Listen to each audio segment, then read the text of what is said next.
Hi guys, so welcome to the second segment with Kevin Maywaka, and in this segment sasa tatuambia about owning a barber shop. Kevo, unataka kujiintroduce tena?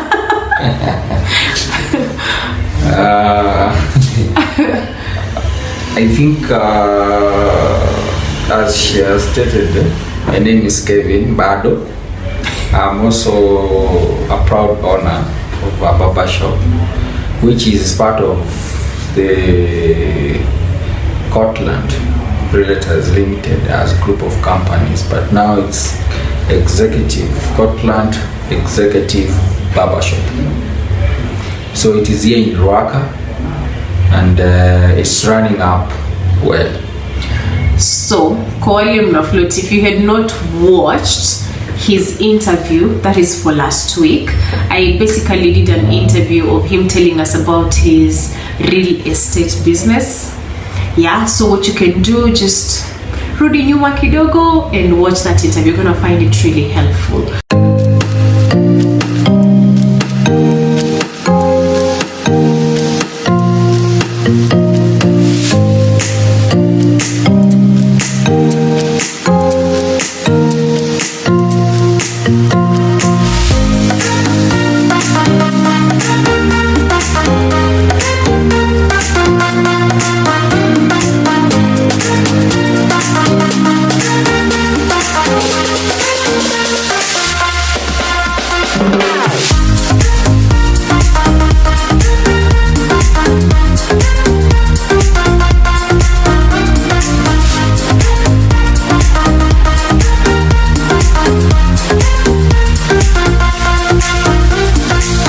So let us just delve into the barbershop business.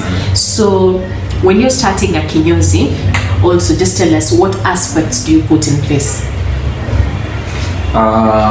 Okay, thank you very much for that question. For me, a friend of mine is the one who inspired me to start a barbershop business, because we felt like there was a gap, especially here in Maywaka, a gap in terms of the middle income people, because in Maywaka there are those what you call very extreme and modern barbershop that they're charging 500 shillings For a shave. for a shave. And if you go any for other services like facial scrub, massage, you pay like 1,000. So we realize that there's a market that has been left out. And that market, we are looking at 200 to 250. So that is what motivated us to start something small, whereby we get a space that is not expensive. So I got a distressed lady who was running one of the barber shops here in Maywaka, and he had received what you call a transfer from Maywaka to Mombasa. So she felt like that if she's not around, that business is not going to run very well. So I bought that barber shop, renovated, and that's how it started. So key factor number one for you to consider, you have to do your market research. What are other barber shops doing? Yes. What is the cost Yes. of the services that they are providing, Yes. before you think about putting up your own? Putting up your own, yes. Yeah, so that is number one. Now, number two, when it comes to buying equipment, can you just give us like a rough figure, of is it the shaving machine and things that are needed? So like when you're starting a barbershop business, and as you can see, I'm not into barbershop or into this beauty industry, but you see how can we see when you I'm saying but you see, like what you need to do is that you need to get somebody who has experience in the business, so it's going to guide you, because you have the capital, and this guy he has the knowledge. So I had a guy who was very well qualified, very well experienced. So we walked the journey with him in terms of getting the right equipment, that is shaving machines. We call them the sink. There's a sink. Also the chairs that needed, and other things that a complete barbershop requires. So what you need to do, you have to be involved in the process. Make sure that you go to where they are being bought. Don't just give out money without knowing how much are they costing. So you go with them, you source equipments, materials, and everything that is required with them. Don't just give out money without knowing what is being bought. Then ensure that you get quality stuff. Don't go for cheaper things, because if you go for cheaper things, they will not last for a longer period. Cheap is expensive. Cheap is expensive. So what I did is I renovated the barber shop. I walked the journey with my guy. He's called Frank, Frank the stylist. He's the one now running my barber shop. So it was not a walk in the park, because it was a new business that I was trying a hand in. Yes. So I think what Kevo is saying, if you want to get equipment, especially if you're vague about the business, you need to look for someone who's been in that industry for quite some time, because they're knowledgeable enough in terms of what is needed. From, he said, a sink, miskujua kimusic on a sink, I just know they use kando on a. We have sinks, we have aprons, zile watu huvaa. We also have the shaving machines, we have ointments, especially kuna spirit, we have the towels, shampoo, and stuff like that. Yeah, so generally give us a rough draft when it comes to the capital, the starting capital, according to your experience. Okay. So for me, like I've mentioned, is that I bought it from somebody who was relocating. I bought it at around, it was coming to 98,000, including everything that is inside. Yes. That is also inclusive of the 2 months deposit. That was around 26,000. So now I also spent another 100,000 for renovation. So basically, like, I invested 200,000 in it. So roughly, if you are doing everything from a startup, you will do like 200,000. If now you're not buying from someone, kama umeanza tu mwenyewe unatafuta duka. You need to have around 200,000, 250 to be on the safe side. Yeah, and the process of registration is the same. You go to the local, not Huduma Center, because you use a business name. You just go to the county government. You do a registration of. They will give you what you call a single business permit of roughly 6,000. That is going to run for a year. So this one you don't need go to register with either government or what. You just go to the county government. You obtain what you call single business permit. Yes. Normally it's commonly known as kanjo. Oh, kanjo. Okay. Now, in regards to the pricing of the services you offer, what factors are in play when you're considering that? In terms of the pricing of the services you offer, because what do you offer? Do you offer massage, or it's just shaving?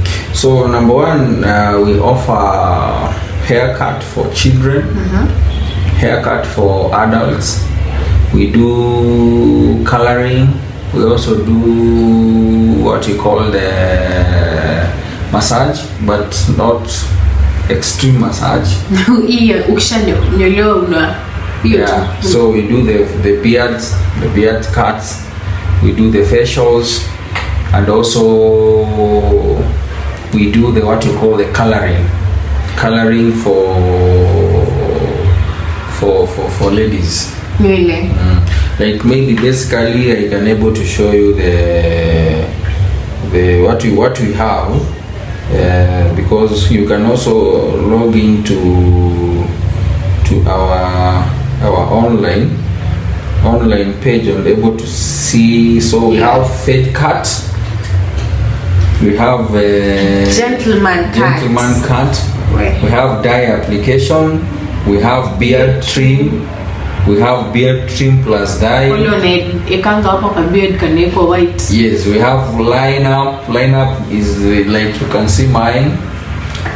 Yes, we have ladies fade cut, then ladies fresh cut, we have kids fade cut, and we have kids fade cut plus dye. Then colors, we have full color, we have half color, we have blonde full color, and we have blonde half color. That is for ladies. Yes. Na ukiangalia the pricing, ni nini ulikuwa unafikiria, like what were you looking at when you putting the pricing for those services? So in terms of pricing, you have to do your research. What are your neighbors charging, so that you don't put up a price that is going to be a limitation to your business. So basically, just do a research on pricing and put a reasonable price to your services. Stock taking. Every day, are they do you go like for stock taking, ujue indo imeisha, indo imebaki, ama unafanya that on a monthly basis? So now I want to now bring out a new version in my style of business in barbershop. So I want to tell you that I operated this business for 6 months, and I found out that my workers, they were stealing from me. So I was not getting much. I was not getting return for it, because they were doing services, they were offering services, but now the money was going elsewhere. So I sat down and I came up with a different model. This model is whereby I say that I'm going to do what we call leasing of a space. This model is whereby you do a barber shop, you provide everything, you provide infrastructure. Infrastructure is whereby you build it, you give it as all the equipments. Once you've done that, like for me, I have two seats. So I sourced for 2 barbers. So I told the barber that I'm going to get 12,000 each. So that translates to 24,000. So in turn, I say that if you make 50,000, I am not interested in 50,000. I'm interested in 12,000. So I get 12 from you, and I get 12 from the other party. When you do the mathematics, that is 24. I pay my rent 8,000. The balance is now my profit. So I don't care about the products. I don't care about the electricity. I don't care about the water, because now I leave the management. It's like I have stress. Yes. So that is the model that I'm using. Yeah. So sorry guys, we're at Kevin's office and someone walked in. Yeah, but now Kevo was saying alitumia kaujanja. He set up the business, he got 2 workers, and what he has done, he has leased the shop to the workers. So he only demands 12,000 shillings from each worker. He doesn't care what they do, he doesn't care where they get the product. Yeye bora mwisho wa mwezi apate 24,000 yake, 12,000. And I think this is something most people don't do. Because kila mtu anataka asimamie biashara yake in a way that stock control pesa, everything. So hiyo mambo ya control pesa, you una end up wanakuibia sana. So ukitaka kufaulu kwa business kama hii, unataka upatie hao watu wako responsibility, wapatie management, wapatie trust, wacha wafanye ile kitu yenye wanataka kufanya, because even there's a process. You bring the till number, hiyo till number customer akikuja anaambiwa ifanye na inafanya. So if you employ this model, it will help you, because like for me, I have a vision of doing like 5 more barber shop using the same model, whereby I just get small amount, but you get small amount which is coming, rather than expecting bigger amount that is not coming. So like these people, you'll find that they are making business, they are getting like 50,000, they are getting 60, but I'm not interested in those 60,000, 100,000. Me, I'm interested in my 12,000. So if I get 24, I save my 16,000. You pay the rent. Yes, after paying the rent, I get my profit, like 16,000. So if I have a replica of 5 barber shop, you multiply 16 by 5. Into working smart. Yes. Working so smart. It relieves you stress. It relieves you trying to do what you call stock taking, because now if they try to steal this, they are stealing from themselves, not you. So that is the agreement. Well, I know. Sasa tuulize, when something spoils, kitu kiharibika kwa shop, who takes care of that? So now it's like, number one, the agreement we have is like a person who is coming to live in an apartment, like a house. When you come to the house, you find that everything is in order. What is the agreement? If you spoil it, you are the one going to pay for it. Because when you came in, it was functioning. It is you who have spoiled it, so the cost is on you. What I normally incur is, number one is license. I pay for license. The license they don't pay. If there is a problem in roofing of the barber shop, maybe there is water leakage, that one I do. If there is a problem of plumbing, that one I can do. But if the machine has spoiled, the water heaters have spoiled, that is what the cost. And for you to reach such an agreement with someone, is there documentation that they signed? Is there a contract that you give them? Yes, there is a documentation that they signed. There is a contract that they signed that we have entered into. And sometimes we say that because word of mouth, normally people tend to go against it. So it's proper you do documentation, you do contract, that this is what we have agreed. And I found that this model is working and it's giving those the workers the freedom. They have that freedom. And they push themselves. Yeah, because basically what I tell them is that I will not be here 100%. I've just given a platform for you guys to prosper, because you have bills to pay, you have expenditures, you have this.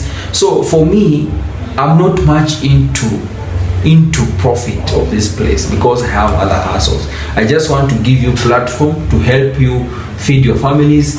Whatever small I'm getting, this is what I appreciate. I'm not such a kind of person that I want to control every money that is coming in. It was not working for me. Because this model people are using, if a customer comes, the person who is working for you get 40% and you remain with 60%. So that money goes to a certain account. So these people, they will feel that they are not in control of what is coming in. They will devise means of stealing from you.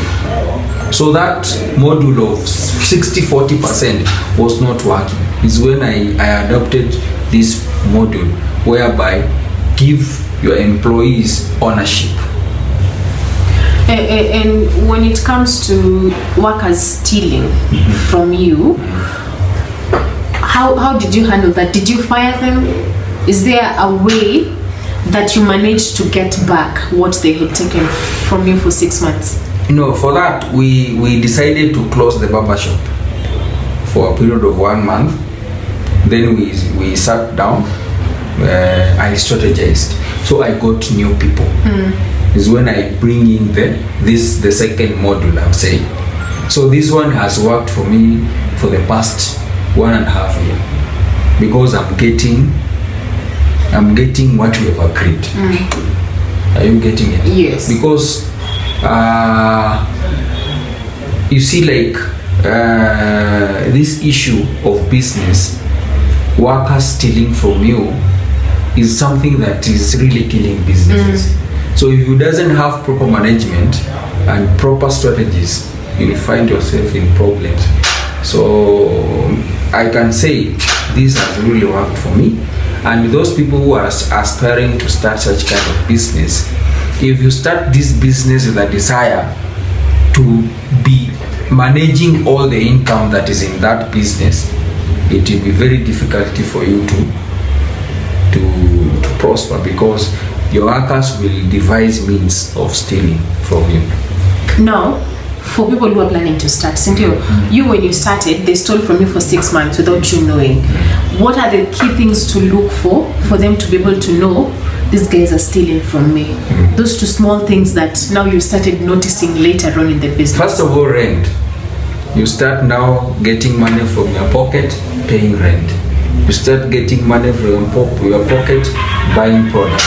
You start getting money from your pocket, paying for other logistics, because a business has to pay for itself. Any business that you're removing money from your pocket to fund it, that is not a business. So those are the red flags. Just one. Yeah. And at that time you were managing your stock. That time I was managing, because you find that the stock is not there, there's no money. So what is the conclusion? And you are buying stock in a weekly or monthly basis? We buy on monthly. Up to around half of the month. No stock. Vitu zimeisha. Vitu zimeenda. So that's why I had to think. So this strategy is working. Give the people ownership. Let them give you what you have agreed. That is like renting. So guys, tuko kwa barber shop. Tuambie jina yako. Mimi wananiita Frank, the stylist. The stylist. Yeah. Hey, ako kwenye job, so hata waangalia sana. So tulikuwa tu tunataka kujua, when it comes to stock yako, wewe ununuaje? Unanunua wholesale ama how do you buy? With the experience, mimi hufanya stock yangu at least once a month. I don't buy each and every time. So mwezi ikiisha, I check on my list zile product mimi hutumia, naona ni nini nafaa kustock for that month.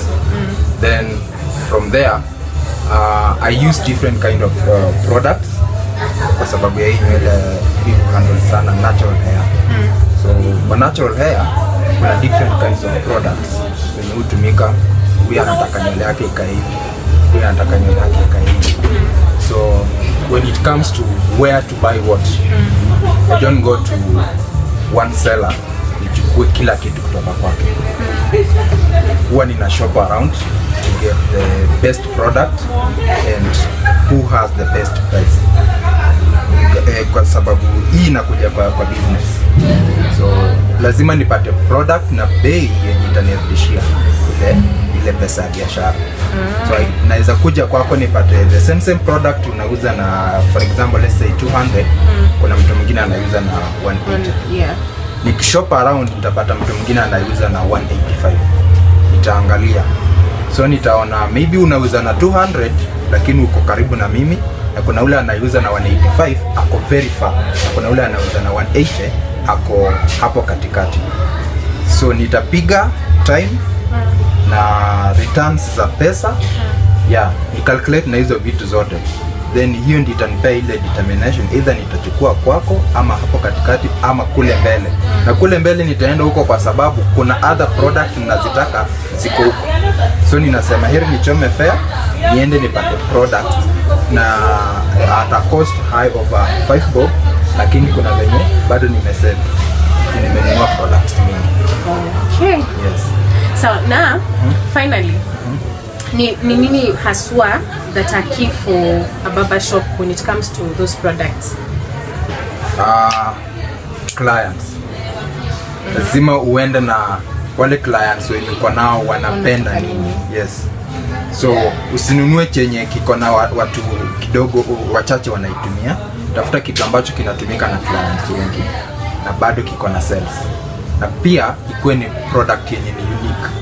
Elewa, usikuwe na kitu chenye kila mtu ako nacho around you. You get ile kitu yenye ni wewe peke yako. You should give your clients a reason as to why they should stick to you. So you have those unique products, and also the way you handle the same products on them. Like unaweza kuwa unatumia spirit kama wale watu wengine, you using surgical spirit, but kuna ile design wewe handle spirit yako kwa clients wako. Usikue mtu unaosha spirit kwa mikono kama wale watu wengine. 200 shops around you are doing the same thing. But there is a way wewe unatumia spirit. For example, in my shop I use cotton wool. Nachukua cotton wool na wet spirit yangu na wet cotton wool yangu na spirit, then naipitisha kwa hairline. Ule client natumia cause tunataka spirit mahali blade inapita. Hatutaki spirit kwa kichwa ama kwa uso. So for that reason tunachukua cotton wool tunaifanya kama hospital mahali blade inapita. So which product are you using? How are you handling it? Elewa, it will make a difference between you na wale competitors wengine uko nao around.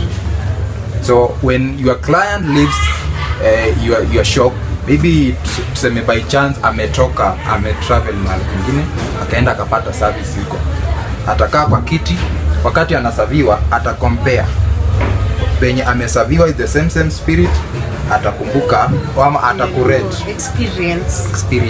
Yes, that's the best one. But let me run through what I have learned and then we close. One, I think if you can try as a startup, if you can try using his way, I think you're gonna get more profit. And it's more of, do not be greedy. Yes, you know. So get a shop, lease it to your workers, give them power to do what they want, as long as they're giving you a certain amount that you're going to agree on. Ikifika mwisho mwezi, pay the rent, pay the electricity, yeah? Yes. And make sure you pay for the licensing. Everything else is up to your workers. No, basically, before you finish, what I'm saying is that once you have the infrastructure, then you lease that infrastructure to them. So them, they will be in charge of paying water, they will be in charge of paying electricity, they will be in charge of getting their own products. Your responsibility will be just paying for the registrations, for the county registrations and rent. Like I have a friend of mine who has like a 500 square feet, and he has done what you call he has an executive salon. So he has distributed the spaces around 10 spaces, and he's renting at 10,000 each. 10,000, that is 100,000 shillings. So he's paying a rent of 30,000. So if you remove 30,000 from 100, that is 70 G's. And he's not paying for water, he's not paying for electricity, he's not paying for the products. So whatever those workers are making, he is not interested in that. He's interested in 10,000 shillings from you. So it is a very simple model that people can try. Guys, I hope umelewa. Maybe I think I have nothing to add other than work smart, stop working hard. Yeah, work smart. But for now, tabidi tutoke kwa ofisi ya wenyewe. Thank you so much, Kevin Maywaka. Yes, this has been very educative even for me, and I think in information I'll use in the near future. Yes, so thank you guys so much for supporting Single Parenting, and I've been your host Zoe'ivy. My name is Kevin. I've already indicated that we are into real estate business, and also we are also venturing into the beauty industry. So karibuni sana. Karibuni, have a lovely day. Yeah. Goodbye.